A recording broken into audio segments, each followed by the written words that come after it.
ঢাকা থেকে নুরুজ্জামান রনি নামে এক ভাই প্রশ্ন করেছেন, মোহতারাম, আমি একটি জরুরি মাসালা জানতে চাচ্ছি। সেটা হলো কোনো পুরুষ ডাক্তার নারীদের অপারেশন করতে পারবে কিনা, এক্ষেত্রে ইসলামী শরিয়ার বিধান কি? কোনো পুরুষ ডাক্তার নারীদের যে কোনো প্রকারের অপারেশন করতে পারবে কিনা, সিজারের অপারেশন হোক, অ্যাপান্ডিসাইটের অপারেশন হোক, যে কোনো প্রকারের অস্ত্রোপচার যদি প্রয়োজন হয়, সেক্ষেত্রে পুরুষ ডাক্তাররা মহিলাদেরটা করতে পারবে কিনা। দেখুন, ইসলামী শরিয়ার একটি গুরুত্বপূর্ণ মূলনীতি হচ্ছে, উসুল হচ্ছে যে আজ-জরুরাতু তুবিহুল মাহজুরাত, যত নিষিদ্ধাবলী আছে সেগুলোকে বৈধ করে দেয় মানুষের প্রয়োজন। অর্থাৎ আপনার প্রয়োজনটা যদি এই মাত্রায় হয় যে আপনাকে অবশ্যই পুরুষ ডাক্তারের সহযোগিতা নিতে হবে, সহায়তা নিতে হবে। ফর এক্সাম্পল, এমন একটি অপারেশন যে অপারেশনের ক্ষেত্রে কোনো মহিলা ডাক্তার পাওয়া যাচ্ছে না, অথবা আপনার এত পরিমাণ অর্থ নেই, টাকা পয়সা নেই যে আপনি একটা প্রাইভেট হসপিটালে করাবেন যেখানে মহিলা ডাক্তাররা করবে, সেজন্য আপনাকে অবশ্যই বাধ্য হয়ে সরকারি হাসপাতালে যেতে হয় বা ইমার্জেন্সি বিভাগে যেতে হয়। যাওয়ার পর দেখা যায় যে সেখানে মহিলা পুরুষ উভয় ডাক্তার মিলে এই অপারেশনটা করছে।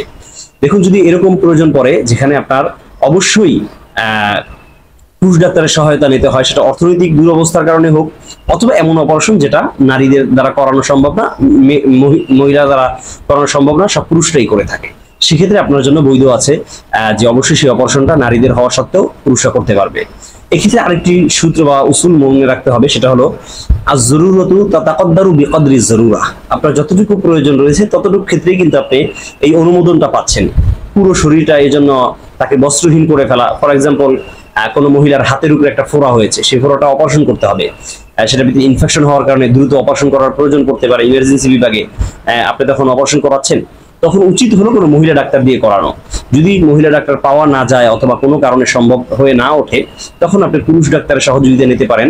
অবশ্যই আপনাকে শরীরের অন্যান্য অঙ্গ ঢেকে রেখে তারপর শুধুমাত্র যে অংশে অপারেশন হবে সেই অংশটাকে একটা কাপড় কেটে অথবা ছিদ্র করে সেখান থেকে বের করে দিতে হবে, যাতে সেই অপারেশনটা ওখান থেকে সাকসেস করতে পারে।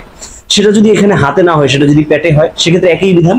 কারো যদি রানে হয়, কারো যদি নিতম্বের উপরে হয়, যেখানেই হোক না কেন, নারীদের যত জায়গা, নারীদের পুরো শরীরটাই হলো হিজাবের অন্তর্ভুক্ত, পর্দার অন্তর্ভুক্ত। অতএব যে কোনো জায়গায় যদি তার এই ধরনের কোনো অপারেশনের প্রয়োজন হয়, তাহলে যতটুকু জায়গা না দেখলেই নয়, ততটুকু জায়গায় শুধুমাত্র সে দেখতে পারবে, যেহেতু সূত্র হচ্ছে আজ-জরুরাতু তাতাকাদ্দারু বিকদরি জরুরা, তার প্রয়োজন মাফিক তাকে অনুমোদন দেওয়া হয়েছে।